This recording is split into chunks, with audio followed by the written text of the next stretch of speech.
Welcome back to the Explainer. So today we are completely tearing down one of the world's absolute largest integrated energy companies. I'm talking about TotalEnergies, ticker symbol TTE.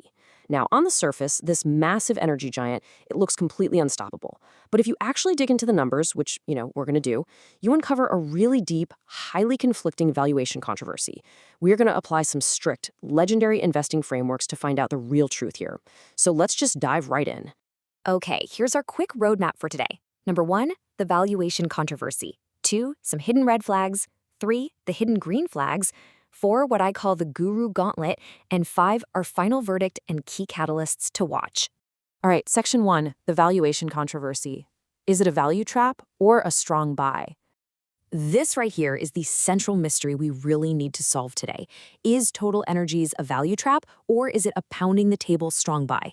Look, the stock is up 32% year to date, which obviously immediately grabs your attention, right? It's outperforming the broader market. And as Europe's largest oil and gas company by production, it has this massive global footprint. We're talking everything from oil rigs and LNG terminals all the way to solar farms.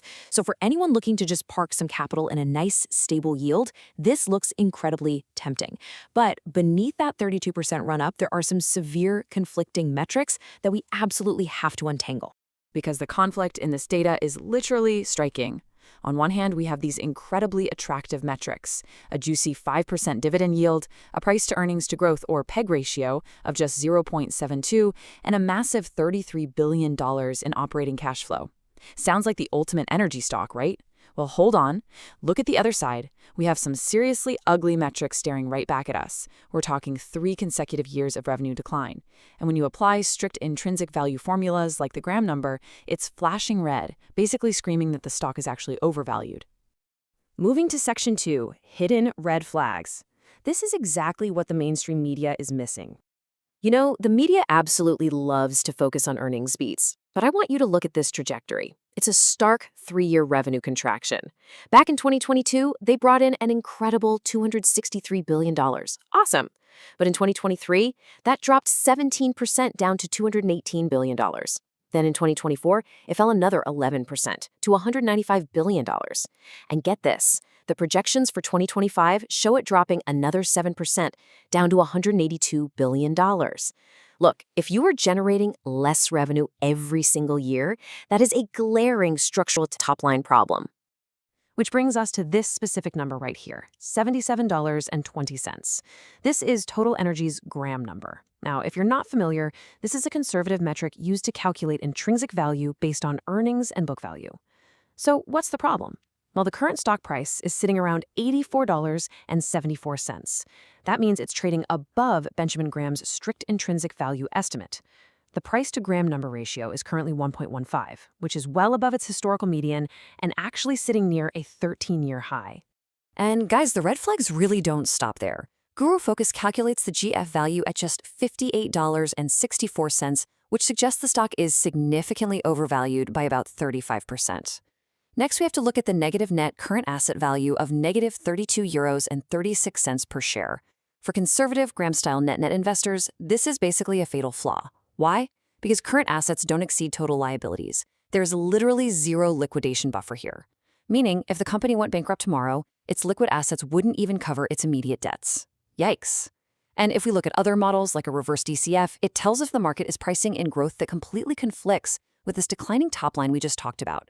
Add to that a Q2 production miss where hydrocarbon output dropped 4.3%, and the fact that their heavily funded renewable strategy is built on undifferentiated commodities like wind and solar, meaning their competitive moat is completely unproven. Let's shift gears to section 3, hidden green flags. These are the bullish signals we cannot ignore. All right, let's start with this absolutely staggering figure.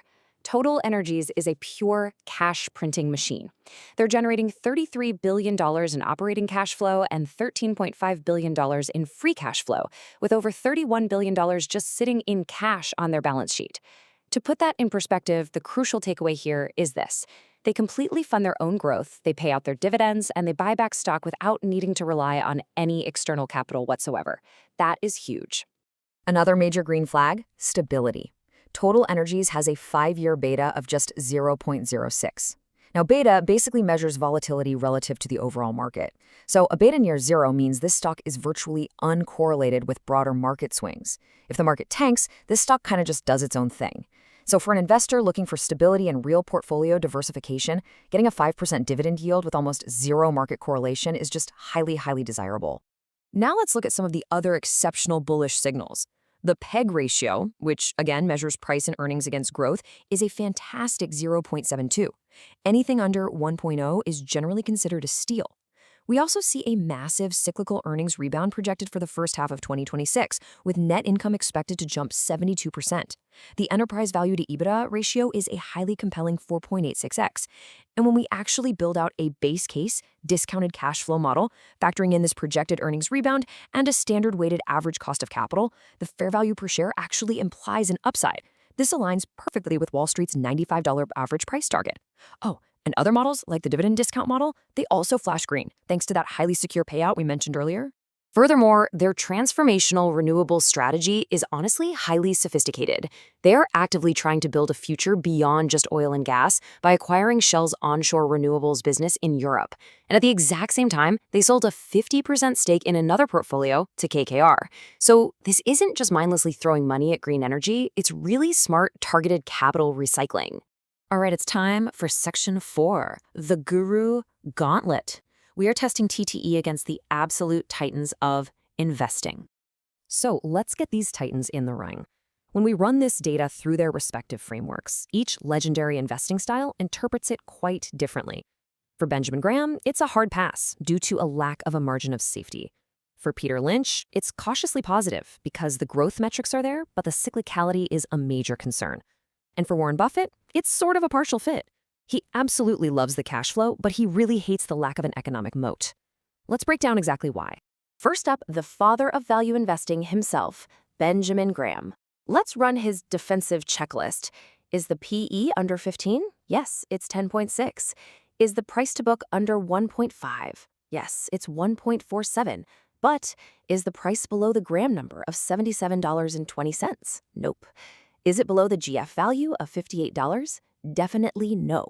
And that negative net current asset value we talked about, that means there is zero margin of safety. So a strict Graham-style value investor would stay far away and just wait for a price drop much closer to that $58 to $77 range. Next, we apply the Peter Lynch lens. Now, Lynch loves growth at a reasonable price, or GARP. So is the PEG under 1? Yes, it's a fantastic 0.72. Is the price below his fair value calculation? Also yes, it's trading at only 39% of fair value by his specific methodology. A Lynch investor would absolutely love the PEG and that 5% yield. But here's the catch. Lynch would likely categorize this as a cyclical rather than a steady stalwart. While he'd love the PEG ratio, he'd want to check for heavy insider buying to confirm management's own confidence before he'd be willing to ignore that ugly 3-year revenue decline. Finally, the Warren Buffett lens. Does the company have a return on equity above 15%? No, it's slightly under, at 14.48%. Is leverage low? Yes, debt to equity is very manageable at 48%. But here is the ultimate deal breaker for a pure Buffett approach. Is the economic moat wide? No, it's really not. Oil, gas, and even solar electricity are ultimately undifferentiated commodities. So while the debt is manageable, true owner earnings are heavily tied to unpredictable commodity cycles. There's just no pricing power here. Buffett-style investors would view TotalEnergies as a massive cash cow for sure, but definitely not a long-term compounding machine. Section 5. The final verdict and key catalysts. Here is what you need to watch next. If you are tracking this stock, you should literally plot these specific future dates right on your calendar. First, September 30th, 2026. That is the ex-dividend date for their reliable quarterly payout. Next, October 29th, 2026 brings Q3 earnings. That's where you absolutely must watch production trends to see if that Q2 dip we saw earlier was just a fluke or a much larger trend. Finally, by the end of 2026, we expect the closing of the Shell Renewables acquisition, which is going to be completely transformative for their future energy transition strategy. And of course, always watch Brent crude oil prices, because they ultimately dictate the cash flow. So, to neutrally synthesize our whole analysis today, if we blend the strict guru formulas with our DCF and dividend models, TotalEnergies represents a truly fascinating split.